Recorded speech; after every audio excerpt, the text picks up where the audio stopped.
इस संसार समुद्र से पार होना बहुत कठिन है, क्योंकि भगवती माया का ऐसा आकर्षण है कि एक क्षण में हम सत ज्ञान भूल जाते हैं। असत अज्ञान का ऐसा साम्राज्य सा छाया हुआ है, सत संकल्प करते हैं कि आज के बाद हम ऐसा नहीं करेंगे, पर विवश होकर के फिर माया हमसे वैसा ही करा देती है जो नहीं करना चाहिए। उसके लिए हमें अध्यात्म बल की आवश्यकता है। अध्यात्म बल बड़े कृपा पात्रों के हृदय में जागृत होता है। कृपा हमारे ऊपर है, पात्र हमें बनना है। कृपा ना होती तो मनुष्य देह न मिलता, साधु संग न मिलता, धाम आने को न मिलता, नाम लीला रूप प्रभु के सिद्धांत ये सुनने को न मिलता। कृपा तो है, अब हमें कृपा पात्र बनना है, तभी वो प्रेमामृत रस हमारे हृदय में आएगा। कृपा पात्र उपासक एकमात्र अपने आराध्य देव के चिंतन का ही महत्व रखता है। उपासक के अंदर ये प्रश्न नहीं आना चाहिए कि हमें 6 महीना 1 वर्ष हो गए नाम जप करते हुए, कोई हमें परिवर्तन तो नहीं दिखाई दे रहा। 1 महीना अगर हम नाम जप कर रहे हैं या 1 वर्ष नाम जप कर रहे हैं तो ये सत चिंतन है।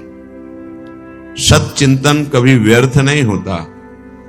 तुम्हें पता नहीं है कि तुम्हारे कितने अशुभों का नाश कर चुका है नाम, यदि वास्तविक आप जप रहे हैं।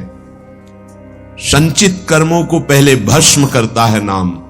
इसीलिए नवीन उपासक को यह अनुभव नहीं होता कि नाम का फल क्या है, क्या आनंद है, क्या दुख मिटता है। इसलिए प्रार्थना है आप अपने अज्ञान के कारण कहीं नाम जपना ना छोड़ दे कि जब से नाम शुरू किया हमें कोई लाभ नहीं दिखाई दे रहा, हमें नौकरी नहीं मिल रही, हमारा काम नहीं बन रहा, हमारे दुख नहीं मिट रहे और दुख बढ़ रहे हैं। ऐसा आपको माया अनुभव कराएगी। पर आपको दृढ़ विश्वास रखना है सद्गुरुदेव के वचनों में, शास्त्र वचनों में, संत वाणी में। इसी विश्वास के सहारे हम अध्यात्म बल से युक्त हो जाते हैं। नहीं तो जब हम नाम जप करते हैं तो सबसे पहला काम नाम का होता है गोदाम में आग लगाना। जो हमारे संचित कर्मों का शुभ अशुभ गोदाम है उसको भस्म करता है। अब ये बात पता नहीं है तो वो वर्तमान में तत्काल फल देखना चाहता है कि हम नाम जप किए तो हमारी सारी कामनाओं की पूर्णता हो ही जानी चाहिए। नहीं, नाम जप का फल क्या हुआ, वो ऐसा सोचता है। पर ऐसा नहीं है। नाम जब सबसे पहले अशुभों का नाश करता है, फिर शुभ फंसाने वाले जो होते हैं वो उनका भी नाश कर देता है। इसके बाद क्रियमाण पूरा परम पवित्र करके भगवद अर्पित कराता है, प्रारब्ध भोगने की सामर्थ्य देता है। फिर आनंद का ऐसा उन्माद होता है, आनंद की ऐसी उत्तम अवस्था होती है जो वाणी से वर्णन नहीं की जा सकती। आप धैर्यवान बने, उत्साह पूर्वक नाम का जप, नाम का कीर्तन, नाम का चिंतन करें।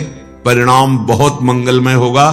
थोड़ा धीरज रखें, थोड़ा विश्वास करें। न एक एक नाम आपको उठा रहा है, अभी आपको समझ में नहीं आएगा। जब आपके पाप नष्ट हो जाएंगे, हृदय निर्मल होने लगेगा, तब आपको समझ में आएगा। धाम आने को मिला है, सत्संग मिला है, ये बहुत अहेतुकी कृपा है। आपको कृपा का परिचय तब लगता है जब आपकी कामना पूर्ण हो, आपको भोग मनोअनुकूल मिल जाए, आपकी उन्नति संसार में हो तो आप उसे समझते हैं कृपा। अगर प्रतिकूलता हुई, उन्नति ना हुई, हम जो चाहते हैं वो ना हुआ, तो हम समझते हैं कि कोई फल नहीं। इसी को अज्ञान कहते हैं, यही अविद्या है। इसीलिए दंभ और पाखंड में हम फंस जाते हैं। हम सत्य वस्तु को ना जानने वाले अपने जीवन को बर्बाद कर देते हैं। दंभ और पाखंड का आश्रय लेकर हम कामनाओं की पूर्ति के चक्कर में जो हमारा आत्मस्वरूप है, जो हमारा लक्ष्य था भगवत प्राप्ति, महासुख, हम उससे वंचित हो जाते हैं। श्रीपाद प्रबोधानंद जी महाराज कह रहे हैं, वृंदावनम शीतलमिन्द्रवृंदा नंदामृतस्यंदन चंद्रिकांतः तत्प्राप्य मंदा उरुताप कंदात भवाब्धि मुक्ता भजतासु कृष्णम। हे भाई, इस जगत में तो एक प्राकृतिक चंद्रमा उदय होता है और प्राकृतिक अमृत की किरणें प्रकृति में डाल करके जीवों के प्राणों का पोषण करता है। चांदनी प्रकाशित होती है, शीतलता देता है। लेकिन हमारे वृंदावन धाम में दो चंद्र प्रकाशित हो रहे हैं, युगल चंद्र श्री श्यामा श्याम जी। इनके प्रताप से प्रेमामृत का वर्षण होता है। यहां युगल चंद्र से संपूर्ण वृंदावन के खग मृग पशु पंछी लता और वृंदावन वासी इस प्रेमामृत परम शीतल परम सुखमय युगल चंद्र का सेवन करते हैं। इसलिए है भाई, तुम वृंदावन का आश्रय ले लो, तुम वृंदावन का वास स्वीकार करो। पर ये मंद भाग्य गण अनेक तापों की बीज स्वरूप अविद्या माया इसमें जलते रहते हैं। ये युगल चंद्र की शीतलता का परिचय ही नहीं जानते हैं। हमारी प्रार्थना है, इस संसार में तुम फंस चुके हो, मुक्त होने की इच्छा करो। श्रीपाद कह रहे, मैं मुक्त होना चाहता हूं। मान अपमान सुख दुख लाभ हानि जन्म मरण, ये नाना प्रकार के दुख देने वाले द्वंद्व कपट का यहां जाल बिछा हुआ है। कोई सच्चा प्यार नहीं करता। पाए जान जगत में सब जन कपटी कुटिल कलयुगी टंचु। इसलिए हे प्रभु, मैं इस दुख में संसार से मुक्त होना चाहता हूं। ये किसी भाग्यशाली के हृदय में बात आती है। श्रीपाद कह रहे, बहुत ही सहज में तुम्हें इस संसार से मुक्त करके प्रेम में आसक्त करके महासुख प्रदान करने की सामर्थ्य वृंदावन धाम रखता है। इसलिए आओ, तुम्हारा स्वागत है। एक बार वृंदावन आओ और बैठ करके शांति पूर्वक एकाग्रता पूर्वक भगवत चरणारविंद की रति प्रदान करने वाले मुक्त करने वाले सत्संग का श्रवण करो, मनन करो और आचरण में उतारो, तो तुम्हें श्री कृष्णचंद्र जी का शीघ्र ही वो भजन प्राप्त हो जाएगा जिससे परमानंद, जिससे प्रेमानंद, विज्ञानानंद घन ये अनुभव होगा। विषयानंद छूट जाएगा जो धोखे का है, और सच्चिदानंद तुम्हें प्राप्त हो जाएगा जिनका नाम श्री कृष्ण है। श्री प्रियाजू कृष्णचंद्र जी लालजू महाराज, प्रियालाल के चरणारविंद का प्रेम और उनका परिचय ये सब प्राप्त हो जाएगा। इस धाम में आने के लिए यदि तुम्हारे सदगुरु मना करें तो भी तुम्हें उनकी आज्ञा नहीं माननी। ये बात श्रीपाद प्रबोधानंद जी महाराज कई बार कहा है इस वृंदावन महिमामृत में, क्योंकि धाम परम गुरु है। किम नः सद्गुरु गौरवेन कुरुताम किम लोक लज्जाद्यनः किम वानोपयसो भयम न विषयो धर्मस्य कस्याप्यहम उन्मादीव शृणोम्यहम न सतसः शास्त्रस्य तद्विद्वचः श्री वृंदावन सदृशेन यद् भूदाविष्टमुच्चैर्मनः। यदि तुम्हारे सदगुरु वृंदावनवाद का निषेध करें, वृंदावन आने का निषेध करें, तो उनके गौरव को नहीं रखना। किम न सदगुरु गौरवेन कुरुताम, न गौरवेन कुरुताम। यदि हमें धाम प्रिया प्रीतम से विमुख करने की बात कही जाए तो गुरु की भी बात न मानी जाए। गुरु बलि तजेव कंत ब्रज बनितन भे मुद मंगलकारी।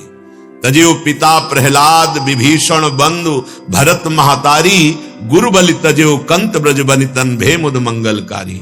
गुरु का संबंध है प्रियालाल के चरणारविंद में प्रेम कराना, उनके धाम में, नाम में, रूप में, लीला में रति करा देना। यदि ऐसा नहीं, धाम से विमुख, नाम से विमुख, रूप लीला चिंतन से विमुख, तो बोले किम न सदगुरु गौरवेन कुरुताम। गुरुदेव का एक गौरव है हर उनकी आज्ञा का पालन करना। लेकिन यदि हमें धाम से विमुख करते हैं, प्रिया प्रीतम से विमुख करते हैं, नाम से विमुख करते हैं, लीला चिंतन, तो गुरु किस बात के? न गौरवेन कुरुताम, फिर हम आपकी बात नहीं मानेंगे। जैसे बलि जी ने नहीं मानी। गुरुदेव ने कहा कि तुम जानते नहीं ये 3 पग पृथ्वी मांगने वाले कौन हैं, मैं इनको जानता हूं। ये सर्वलोक महेश्वर भगवान श्री हरि वामन रूप में तुम्हारे सामने भिक्षुक रूप में खड़े, मत देना, नहीं तुम्हारी सामर्थ्य नहीं कि तुम 3 पग दे सको, ये सर्वस्व छीन लेंगे। तो उन्होंने कहा गुरुदेव यदि ये भगवान भिक्षुक बन करके आए हैं तब तो जरूर देंगे हम, क्योंकि इन्हीं के लिए तो आप है, इन्हीं के लिए यज्ञ है, इन्हीं के लिए मेरा जीवन है। प्रहलाद जी के ये पौत्र है, कैसे धोखा खा सकते हैं? इतने बड़े महाभागवत के बेटे हैं, ये धोखा नहीं खा सकते। गुरुदेव ने कहा मैं शाप देता हूं, यदि मेरी आज्ञा का पालन नहीं करोगे अवश्य दे दीजिए, मैं शिरोधार्य करता हूं, जा स्त्री भ्रष्ट हो जा। स्वीकार कर लिया, लेकिन गुरु की आज्ञा का पालन नहीं किया। क्या कि भगवान को दान नहीं देना है, 3 पग पृथ्वी का संकल्प किया। गुरुदेव सर्वज्ञ थे, जानते थे भगवान शुक्राचार्य जी कि ये कौन है। वैसा ही हुआ। आखिर में बलि को बांध दिया भगवान ने और कहा बड़ा दानी बनता था, गुरु के भी वचन नहीं माने, अब बोल तीसरा पग कहां रखूं, क्योंकि 2 में ही समस्त ब्रह्मांडों को नाप लिया। बलि जी ने हाथ जोड़कर कहा प्रभु अभी तुमने प्रणाम भी नहीं किया, आपको हाथ बंधे हुए हैं, नहीं तो हाथ जोड़कर पहले आपके चरणों में माथा रखता। आपने 2 पग में हमारी संपत्ति नापी, तीसरा पग हमारे ऊपर रखे माथे पर, क्योंकि अभी संपत्तिवान बकाया है, तनिक भी रोष नहीं। भगवान बिक गए। आज भी रसातल में, सुतल लोक में बलि के दरवाजे पर खड़े हुए वामन रूप से हैं, सुरक्षा, स्वयं सुरक्षा कर रहे हैं। किम न सदगुरु गौरवेन कुरुताम। एक जगह केवल ये बात कही गई कि आप न मानिए। क्या? भगवान के चरणारविंद की प्रीति के मार्ग में हमने गुरुदेव का वर्ण किया है। वो यदि धाम वास के लिए, धाम आने के लिए भगवान की प्रियता के मार्ग को रोकते तो गुरु किस बात के? तो कह रहे किम न सदगुरु गौरवेन कुरुताम, क्योंकि सदगुरु भगवत प्रीति प्रदान करने वाले मार्ग के दाता हैं। यदि वो ऐसा नहीं करते तो फिर वो हमारे सदगुरु नहीं। डरना नहीं चाहिए, ध्यान रखना। भगवान की प्राप्ति के लिए सदगुरु का वर्ण है। ग्रीवा झुका करके उनकी आज्ञा में प्राण समर्पित करना शास्त्र की आज्ञा है, पर वो किस लिए? भगवान की प्राप्ति के लिए। अगर वो हमको फिर प्रपंच का जाल फैलाकर फंसाते हैं तो हमारे सदगुरु नहीं हो सकते। सदगुरु तो माया मुक्त करते हैं। सदगुरु तो हर एक वही बात कहेंगे जिससे तुम्हें भगवत प्राप्ति हो। इसीलिए कह रहे किम न सदगुरु गौरवेन कुरुताम। तुम्हें अपने ऐसे, सदगुरु शब्द लिखा है, केवल गुरु ही नहीं लिखा। गुरु जो उपदेश कर दे, अब तुम नरक जाओ स्वर्ग जाओ तुम्हारे ऊपर। सदगुरु जो हाथ पकड़कर प्रिया प्रीतम से मिला दे। यदि वो प्रिया प्रीतम से विमुख, धाम से विमुख, ऐसा कुछ, तो हम उनकी बात को नहीं मानते हैं। श्रीपाद ऐसा आज्ञा कर रहे हैं। किम लोक लज्जाद्य न। अगर हमारी भगवत प्राप्ति में लोक लज्जा बाधा पहुंचा रही है, लोग क्या कह रहे हैं, समाज क्या कह रही है, अब हमको नहीं देखना। लोक लज्जा की भी हम तिलांजलि दे दीजिए। नहीं मतलब है हमें कोई लोक लज्जा से। ये श्लोक केवल भगवत प्राप्ति के लिए, केवल, इसमें कोई तर्क की गुंजाइश नहीं। जब हम भगवत प्राप्ति के मार्ग में चलते हैं तो ये लोक बहुत बाधा पहुंचाता है। वृंदावन के बास को जिनके नाय हुलास, तिनको परस न कीजिए तज धूत जिनको पास। वृंदावन के बसत ही जो करे अंतरान, तीसम शत्रु न और को मन बच गए या जान। यदि हमें धाम वास में, धाम आने में, भगवत प्रीति के मार्ग में, नाम जपने में कोई भी संबंध बाधा पहुंचाता है तो हम उस संबंध को ही नहीं मानते हैं। जब गुरु के संबंध को कह दिया तो फिर माता पिता पुत्र परिवार संसार की अन्य संबंधों की तो महिमा ही नहीं है इस कोटि की जैसी गुरु की महिमा है। जब कह दिया किम न सदगुरु गौरवेन, तो फिर किसके गौरव को रखना है? मुझे इस जन्म में भगवत प्राप्ति करनी ही है। पहला श्लोक जो आज वर्णन हुआ वो यही, तत्प्राप्य मंदा उर्ताप कंदात भवाब्धि मुक्ता भजतात कृष्णम। अब मैं इन तीनों तापों में नहीं जलूंगा, अब मैं भजन करके सच्चिदानंद भगवान को प्राप्त करूंगा, श्यामा श्याम को प्राप्त करूंगा, चाहे कोई मेरे मार्ग में आ जाए। अब किसी की मान मर्यादा में मैं फंसने वाला नहीं। प्रीति न काहू की कान विचारे, मार्ग अपमार्ग विथकित मन को अनुसरत निवारे। ज्यो सरिता सावन जलोमगत, सन्मुख सिंधु सिधारे, ज्यो नादहि मन दिए कुरंगन, प्रगट पारधी मारे। अब चाहे जान चली जाए, चाहे भीषण विपत्ति आवे, कोई मुझे सहारा न दे, पर मैं इस जन्म में भगवत प्राप्ति करूंगा। किसी के गौरव को नहीं मानूंगा, न लोक लज्जा की, न अन्य कोई किसी की आज्ञा जो भगवत विमुख कर दे मुझे। ये इसके लिए तत्पर रहना चाहिए। हम भगवत साक्षात्कार का अगर दृढ़ नियम ले लें तो हमको वो बात किसी की नहीं माननी जो भगवत साक्षात्कार से विमुख कर दे। किम वा नोप यशो भयम, मुझे अब इसकी भी चिंता नहीं कि हमारी निंदा होगी, नहीं, अब कोई परवाह नहीं। प्रीति न काहू की कान विचारे। इसमें विद्या अविद्या का कोई प्रश्न ही नहीं है। यह विद्या और अविद्या दोनों से परे परा विद्या है। जब किशोरी जी करुणा करें तो ये समझ में आवे। आप तो इस बात की साधना करते मैं ब्रह्म हूं, या साक्षात ब्रह्म जिनके आगे कर जोड़े खड़ा है, कैसे महिमा जानोगे? जिनके चरणों की आराधना करके ब्रह्म भाव पुष्ट होता है वो जगत गुरु भगवान श्री कृष्ण है। जिनकी श्वासों से वेद प्रकट हुआ, उसी वेदों के शिरोभाग को उपनिषद कहते हैं, वही उपनिषद तत्वबोध कराते हैं। जिनकी श्वासों से वेद प्रकट हुआ, जिन्होंने स्वयं प्रकट होकर गीता गायन किया, जिन्होंने स्वयं प्रकट होकर श्री कृष्ण द्वैपायन भगवान व्यास देव जी के रूप में वेदों का विस्तार किया, वो भगवान जिनके आगे हाथ जोड़े खड़े हैं, वो परा विद्या राधा नाम धारण करने वाली हमारी स्वामिनी हैं, जिनको राधा कहा गया, जिनकी आराधना स्वयं श्री कृष्ण करते हैं, वो राधा। कैसे समझ में आएगा? प्रीति न काहू की कान विचारे। अब परवाह नहीं कि लोग क्या कहते हैं, अब परवाह नहीं कोई कह दे तुम्हें नरक मिलेगा, पक्का स्वीकार। पर प्रियालाल के साथ श्री राधिका रत निकुंज मंडली तत्व तत्व हृदय में विराजताम, यत्र यत्र मम जन्म कर्म भिन्न नारके परमे पदे थवा। अब परवाह नहीं।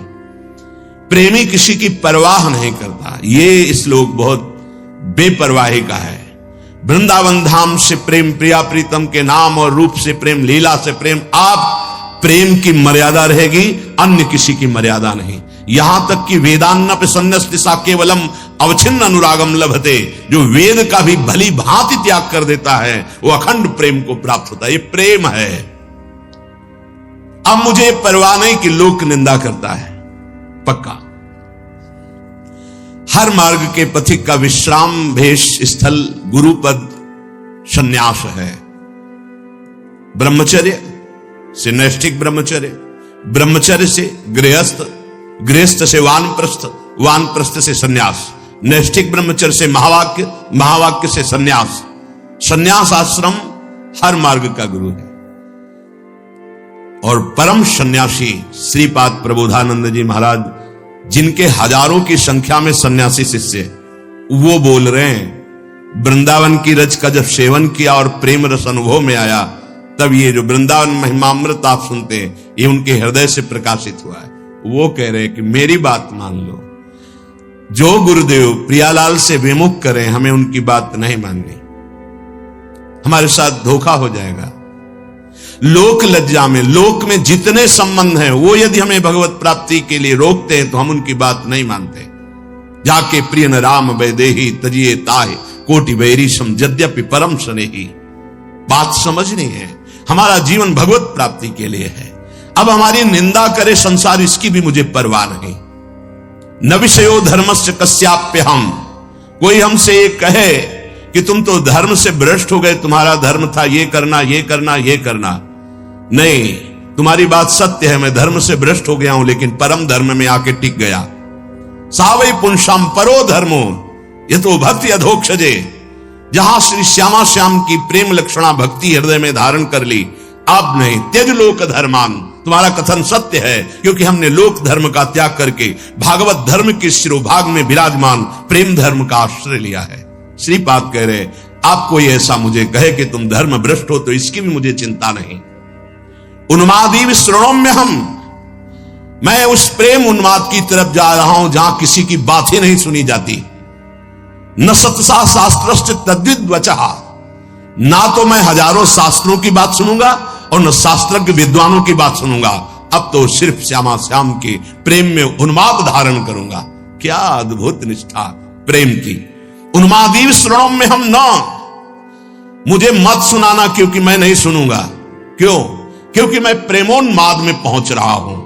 न किसी विद्वान की बात सुनूंगा, न किसी शास्त्र की बात। अब केवल हमारी श्रवणेंद्रिय सुनना चाहेगी कैसे प्रिया प्रीतम से प्रेम हो। श्री वृंदावन सदृशेन यद भूदा विष्टमुच्चैर मनहा। मैं वृंदावन के उत्तम प्रेम रस नित्य विहार रस का भजन करने वाला हूं।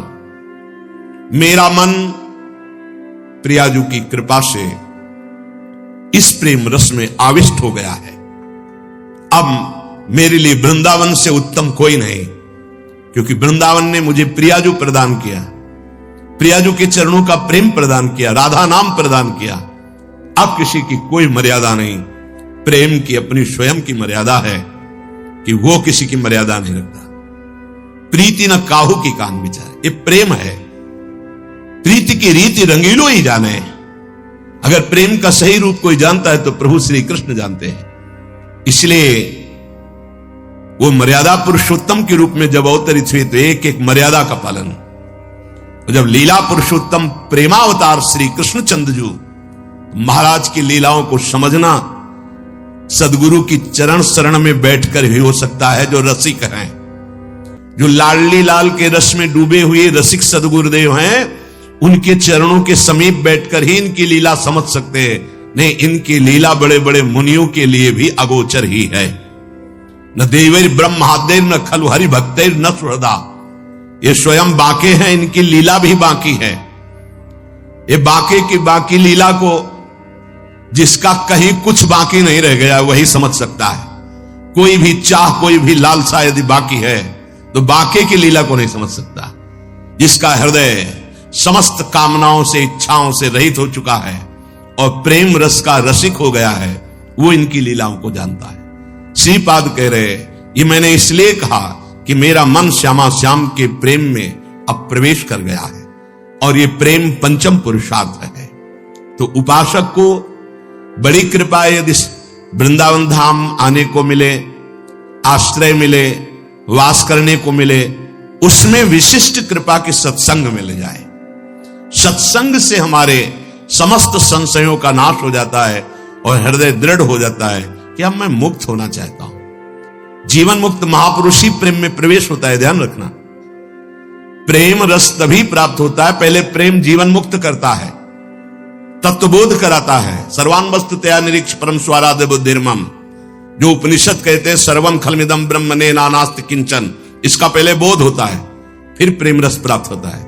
जीवन मुक्त करके विदेह स्थिति से फिर वो प्रेम प्रदान करते हैं। जैसे पांचों भूले देह शुद्धि, ये विदेह स्थिति है, तब छठे भावना रास की, तब वो भावना में प्रवेश करता है। इतनी ऊंचाई हम अपने साधन बल से नहीं प्राप्त कर पाते, ये गुरु कृपा बल से। तभी कहा है रे मन रसकन संग बिन रंच न उपजे। एक साधारण बिना साधन जानने वाले को भी प्रियाजू मिल गए। क्यों? क्योंकि सीधे रसिक कृपा और आसक्ति मेरी लाडली मेरी प्रियाजू। वो दुनिया के शास्त्रों का परिचय नहीं जानता, सिद्धांतों का परिचय नहीं जानता, बस उसके हृदय में एक बात बैठ गई, मेरी प्रियाजू, मेरी स्वामिनी, मेरी प्राण प्रिय सखी लाडली जू, बात बन गई। ये जन्म बंधन से कर्म बंधन से मुक्त होना बहुत कठिन विषय, बहुत कठिन। जब शास्त्रों का स्वाध्याय करो तब पता चलता है। तभी कहते हैं भगवत प्राप्ति अत्यंत कठिन, पर वो गलत शब्द है। भगवत प्राप्ति अत्यंत सरल। संसार का राग, शरीर का राग छोड़ पाना बड़ा कठिन, इसीलिए परिणाम को वो कठिन बोल देते हैं। परिणाम को कठिन बोलने से घाटा हो जाएगा, हम डर जाएंगे कि हम भगवत प्राप्ति नहीं कर पाएंगे। हमें उत्साह रखना है कि भगवत प्राप्ति बहुत सरल है। कठिन है शरीर संसार का राग छोड़ना, और इसकी जिम्मेवारी है गुरुदेव की। बस आप उनके कथनानुसार चले तो शरीर और संसार के राग का नाश हो जाएगा। परमार्थ का स्वरूप कल के सत्संग में वर्णन किया गया कि उपासक चाहे वो गृहस्थ हो या विरक्त, यदि इस मार्ग में उन्नति प्राप्त करना चाहता है तो किसी के स्वभाव या कर्म की ना तो प्रशंसा करे और ना निंदा करे। क्यों?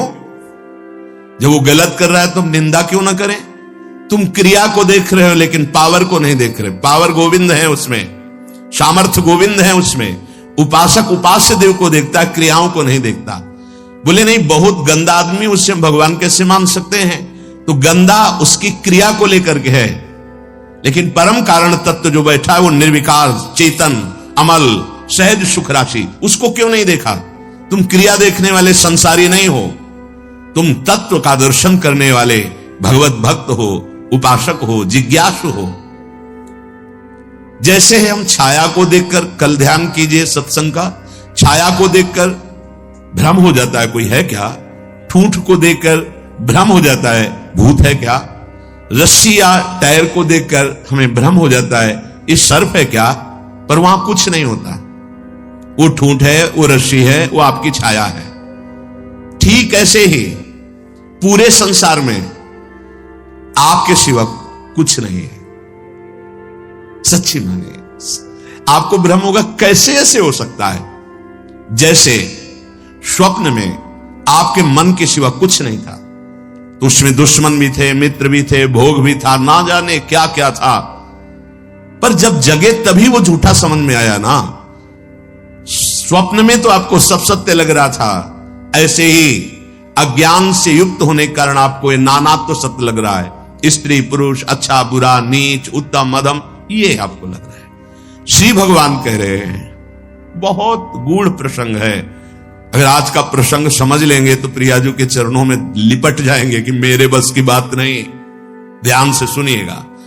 आत्मैव तदिदं विश्वम सृज्यते सृजति प्रभु। बहुत सुंदर विषय।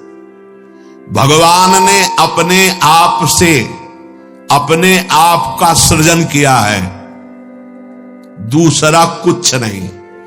आत्मैव तदिदं विश्वम सृज्यते सृजति प्रभु त्रायते त्राति विश्वात्मा ह्रियते हरितीश्वरः। उसने अपने आप से अपने आप को बनाया।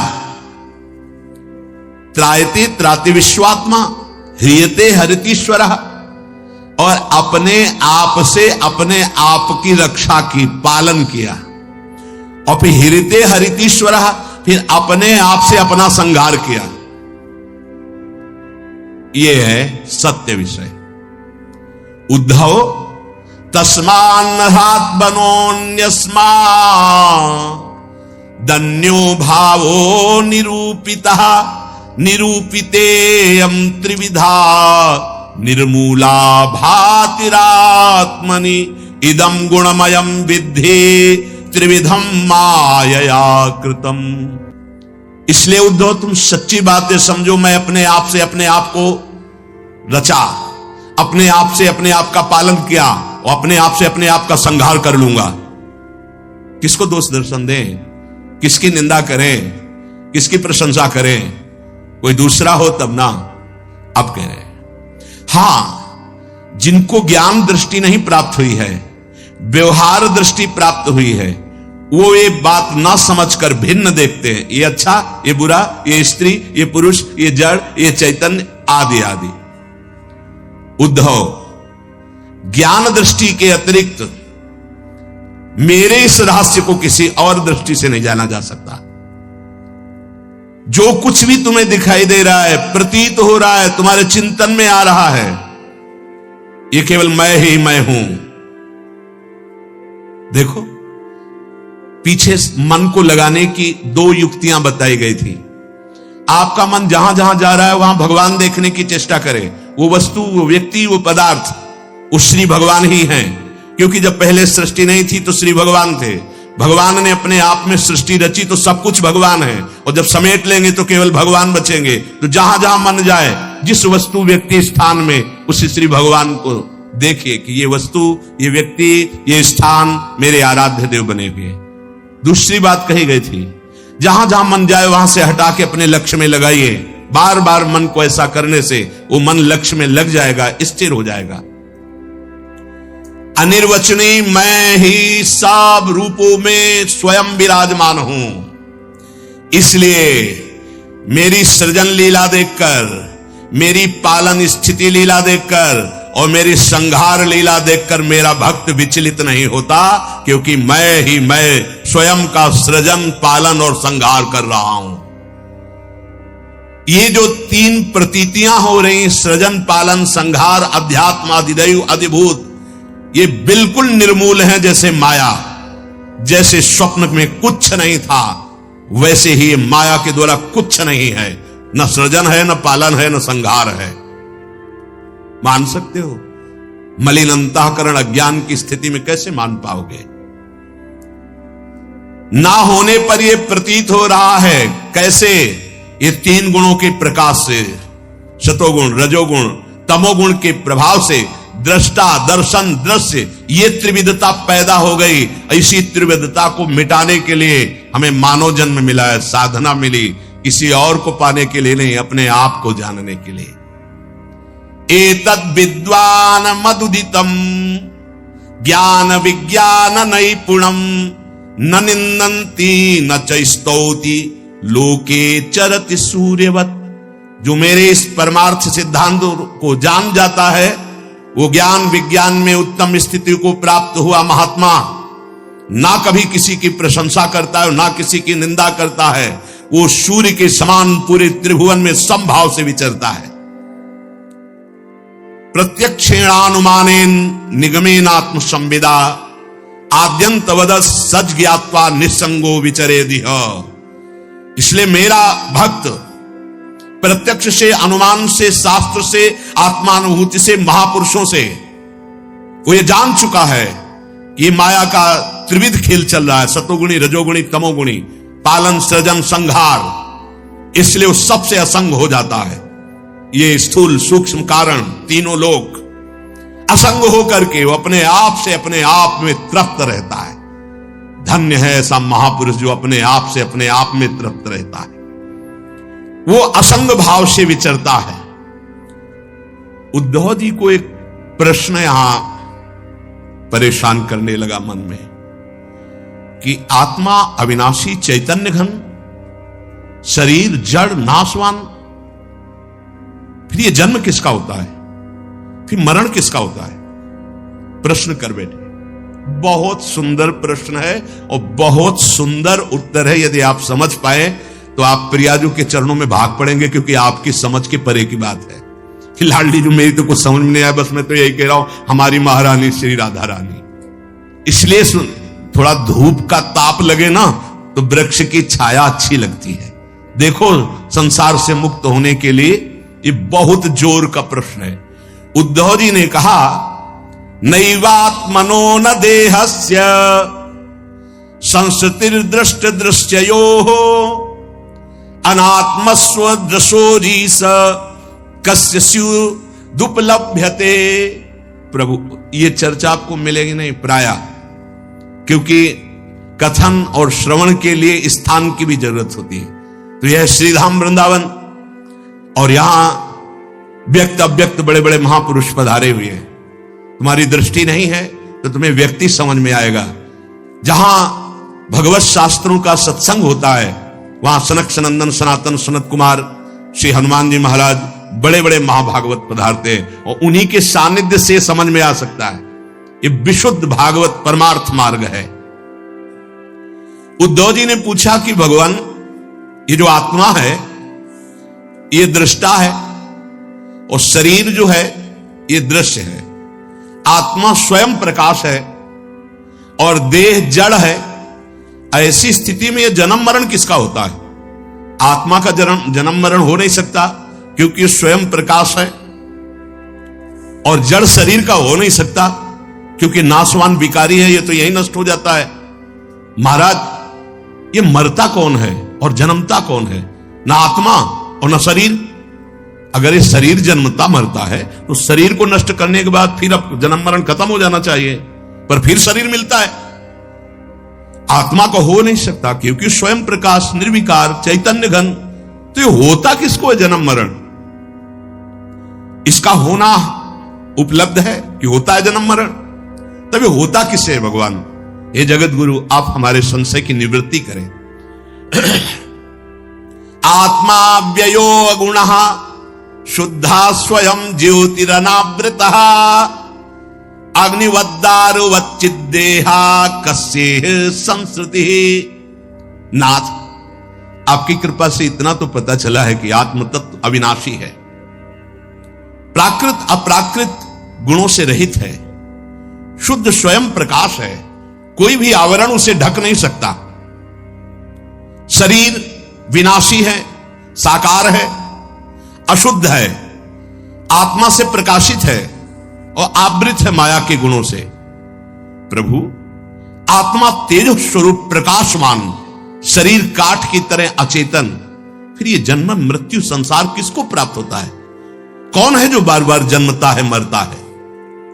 श्री भगवान वाच यावद्देहेन्द्रिय प्राणै रात्मनः सन्निकर्षणम् संसारा फलवास्तावत् पार्थो अविवेकिनः। भगवान श्री कृष्ण ने कहा, प्रिय उद्धव, बहुत तुमने विशुद्ध परमार्थ के स्वरूप का प्रश्न किया है।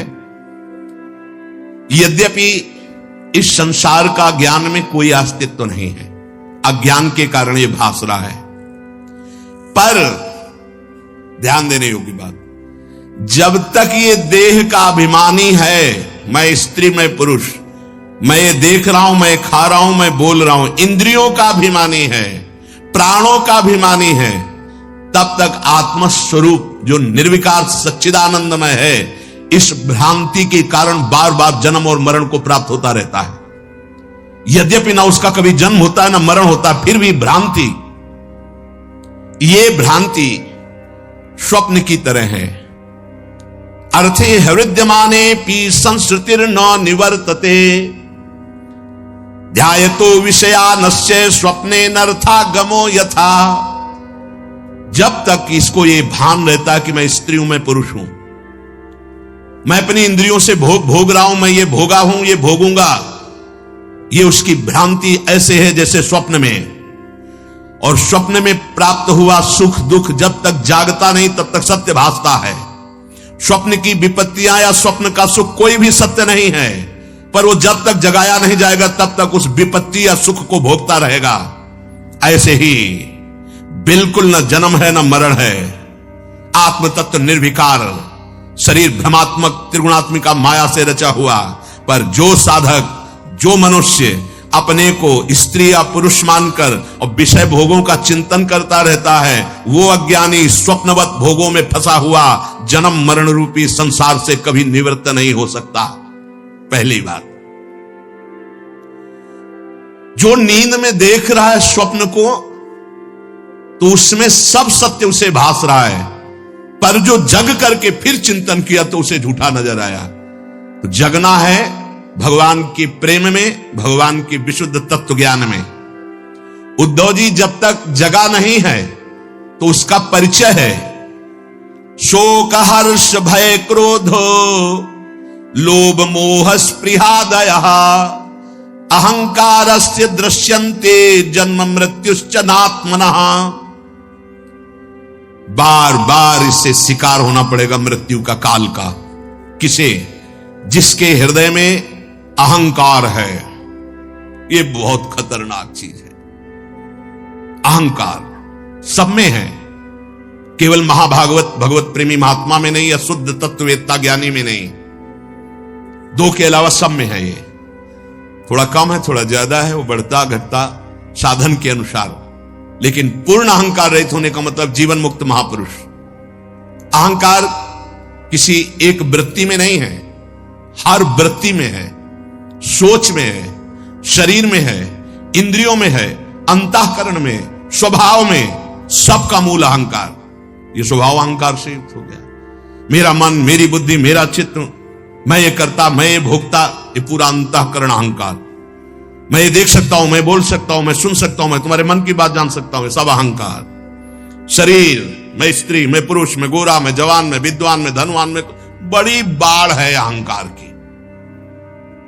इसी के कारण शोक हर्ष भय क्रोध लोभ मोह स्पृहादय, शोक होना, हर्ष होना, भय होना, क्रोध होना, काम होना, लोभ होना, मोह होना, स्पृहा होना, जिसके अंदर यह है उसे जन्म मृत्यु चक्र से कोई नहीं छुड़ा सकता।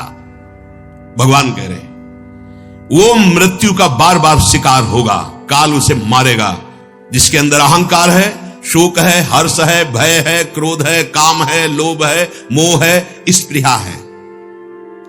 आत्मा से इनका कोई संबंध नहीं है।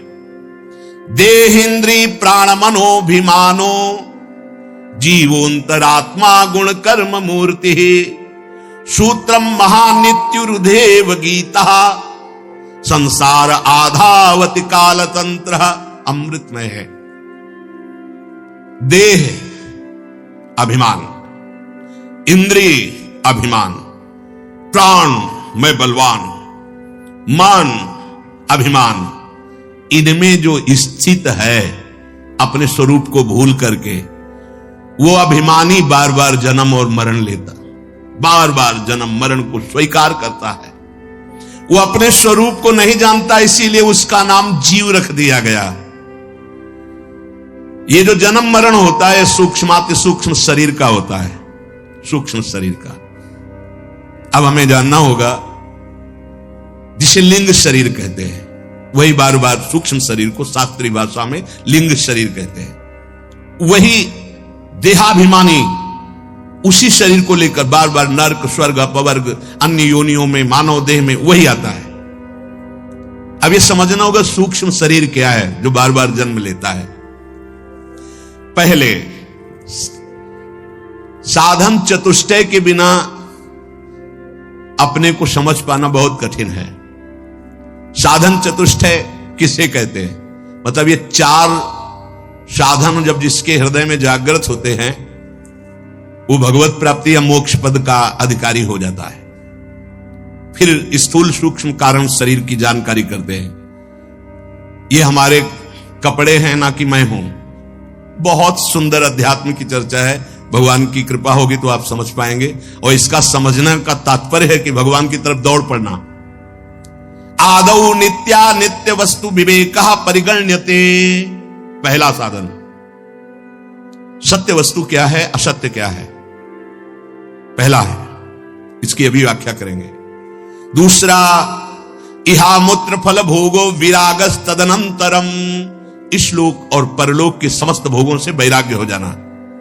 तीसरा, शम दमादि षटक संपत्तिर, शम दम उपरति तितिक्षा श्रद्धा समाधान, ये 6 संपत्ति साधु के पास होती। साधु का मतलब भेष से नहीं है, जो भगवत प्राप्ति करना चाहता है। शम दम उपरति तितिक्षा श्रद्धा समाधान, ये 6 संपत्तिवान होता है उपासक। चौथा, मुमुक्षुत्व मिति स्फुटम, अब इस जन्म में मुझे मुक्त होना है माया से, ये प्रबल इच्छा। ये 4 साधन है आत्मस्वरूप में स्थित होने के लिए, भगवत प्राप्ति के लिए। अब पहला, नित्यानित्य वस्तु विवेक परिगण्यते, पहला साधन है कि नित्य क्या है और अनित्य क्या है। तो वेदांत के अनुसार ब्रह्म सत्यम जगन मिथ्येत्येवं रूपो विनिश्चयः, भक्ति के अनुसार मत्तः परतरम नान्यत किंचिदस्ति धनंजय, अगर ज्ञान मार्ग का पथिक है तो ब्रह्म सत्यम जगन मिथ्या, एकमात्र ब्रह्म सत्य है और जितना नानात्व दिखाई दे रहा है सब स्वप्न है। उमा कहूं मैं अनुभव अपना, सत हरि भजन जगत सब सपना। देखो ना, सपने का महत्व है कि जागृत का महत्व है तुम्हारे अंदर। इसीलिए जननी जनक बंद सुत दारा, तनु धन धाम सुहत परिवारा, सबकी ममता ताग बटोरी, मम पद मने बांध बरडोरी, समदर्शी इच्छा का सुनाही, हरस शोक भय नहीं मन माही। जीवन मुक्त हो गया। भक्ति मार्ग, ज्ञान मार्ग, ब्रह्म सत्यम जगन मिथ्या, संपूर्ण संसार झूठा, एकमात्र ब्रह्म सत्य है। दो पद्धति से जाना जाता है, अन्वय और व्यतिरेक। व्यतिरेक नहीं है, अन्वय है। पहले व्यतिरेक, ये जो शरीर देख रहा हूं, ये जो भोग विलासता देख रहा हूं, ये जो अच्छा बुरा जन्म मरण देख रहा हूं, ये सब मिथ्या है। फिर सत्य क्या है? ब्रह्म सत्य है। सत्य क्या है? वासुदेवा सर्वमित समात्मा सुदुर्लभा, मेरे आराध्य देव के सिवा और कुछ सत्य नहीं है। पहला, तभी वैराग्य होगा। जिन भोगों में लगे हो उसी को भगवान मान लोगे तो और भोग वृत्ति बढ़ जाएगी। ये हटना किससे है? नहीं, पहले जहां लगे हो उसे मिथ्या देखो, उससे वैराग्य करो, तब सत्य वस्तु जो जानोगे। क्या? हरि, ब्रह्म, जो भी नाम आप दो उसी एक परमात्मा तत्व के हैं। तो ब्रह्म सत्यम जगन मिथ्ये तेवम रूपो विनिश्चय।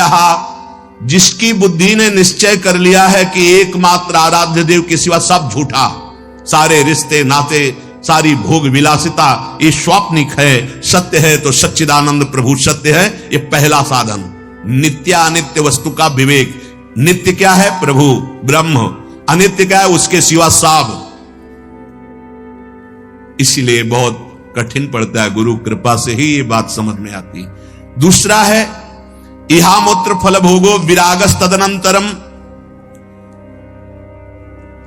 जितना भी हम देख पा रहे हैं और जितना सुन पा रहे हैं, इन सब भोगों से वैराग्य हो जाना चाहिए मुक्त होने के लिए।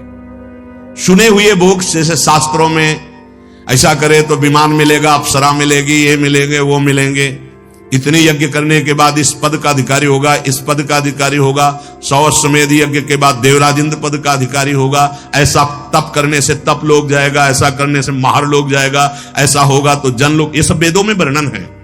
ऐसा करने से वो ब्रह्म लोक को जाएगा। आ ब्रह्म स्तंभ पर्यंतम सर्वम मायामयम जगत। जिस उपासक को ये बात समझ में आ गई, इष्ट के सिवा कुछ नहीं, न इस लोक के भोगों में राग, न परलोक के सुने हुए भोगों में राग, उस परम वैरागी को दूसरा साधन प्राप्त हो जाता है, जो दर्शन और श्रवणादि के द्वारा देह से लेकर ब्रह्मलोक पर्यंत संपूर्ण अनित्य भोग पदार्थों का घृणा बुद्धि से त्याग कर चुका है। नारायण स्वामी, ब्रह्मादि के भोग सब विषम लागत ताई, नारायण ब्रज चंद की लगन लगी जाए।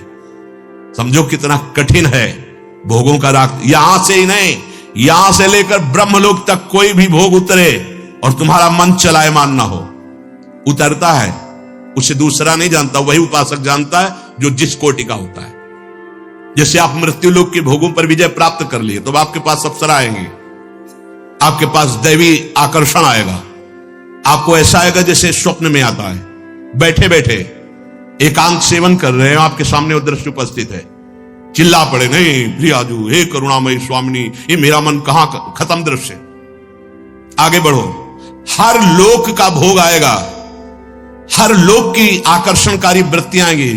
बोले हमारे सामने तो नहीं आती, 100 ग्राम बर्फी में तो मन चलायमान हो गया, तुम्हारे सामने स्वर्ग कब होगा वे है?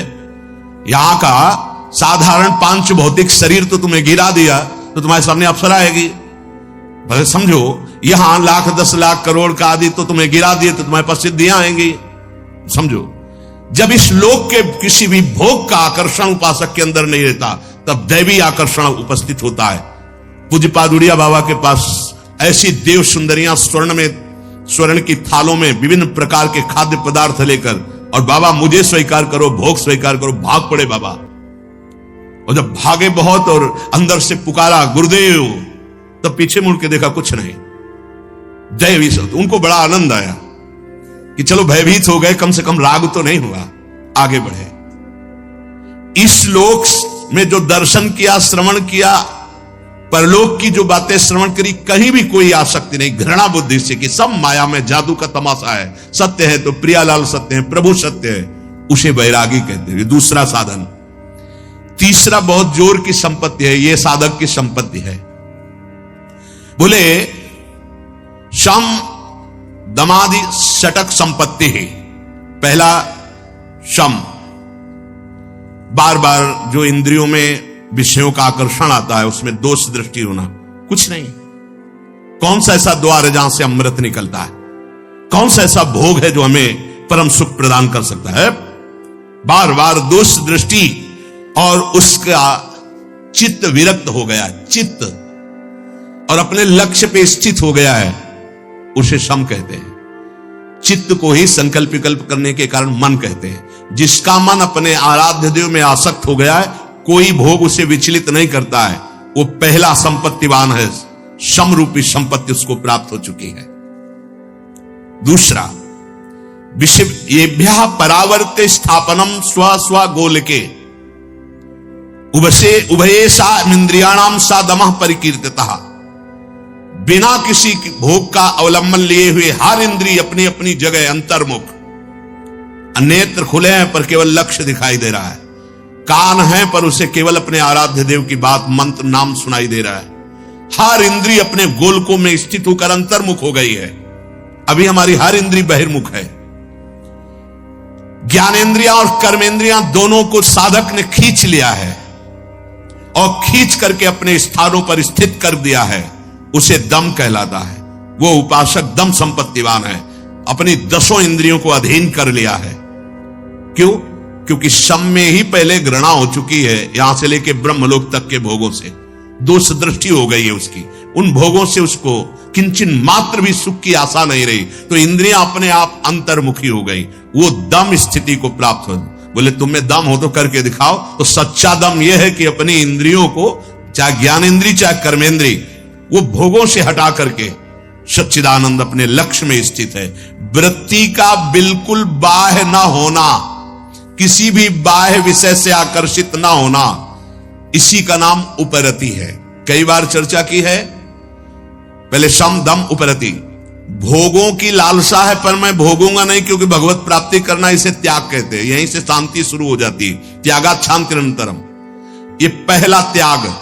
दूसरा, भोगों की उपस्थिति होने पर ये भोग सुख देंगे, ये भाव ही खत्म हो चुका है अंदर से, उसे बैरागी कहते हैं। तीसरा, ये भोग है ऐसी वृत्ति ही खत्म हो चुकी, उसका नाम उपरति है।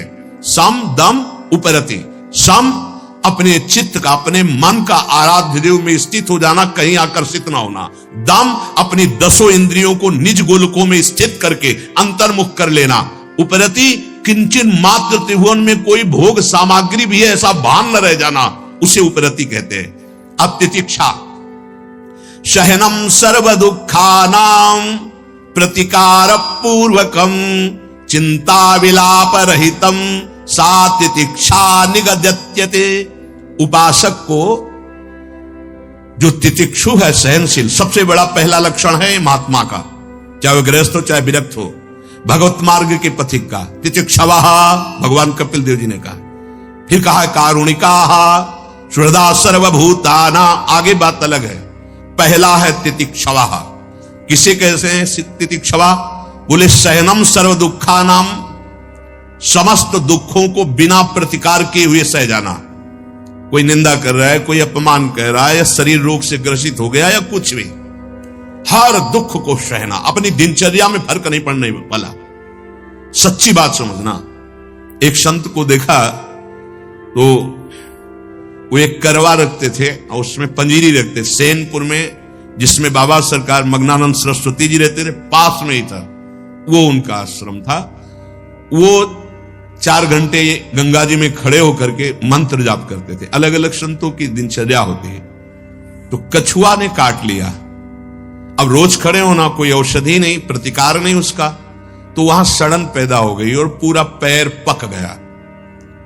अब उनसे जब औषधि के लिए कहा जाता तो वो मना कर देते थे कि नहीं ठीक है, कोई परेशानी नहीं। सच्ची तितिक्षा यह है कि प्रतिकार किए बिना आए हुए प्रारब्ध भोग को सह जाना। जैसे पूज्य राधा बाबा फिसले खड़ाऊ से और उस समय त्रिपुर सुंदरी का अनुष्ठान कर रहे थे और टूट गया अंग। बांस की खपाच बंधवाई, लेकिन कोई इंजेक्शन नहीं, कोई एलोपैथिक दवा नहीं। बड़ा मुक्त होना, देखा ना कितना कठिन, सहन से तितिक्षवा, ये तितिक्षा शब्द ये तो शरीर का हुआ। अब सूक्ष्म शरीर, काम का वेग, क्रोध का वेग, लोभ का वेग, मोह का वेग, मद का वेग, मत्सर का वेग, बिल्कुल शांत कोई जान नहीं सकता, अंदर ही अंदर सह गए, उसे कहते तितिक्षवा। बिना कोई प्रतिकार किए सारे कष्टों को सह जाना, सर्दी गर्मी बरसात। तो सहनम सर्व दुखा ना म प्रतिकार पूर्वकम, बिना कोई प्रतिकार किए आए हुए हर दुख को सह जाना, ये सहनशीलता है, ये तितिक्षा है। फिर श्रद्धा, शम दम उपरति तितिक्षा और श्रद्धा।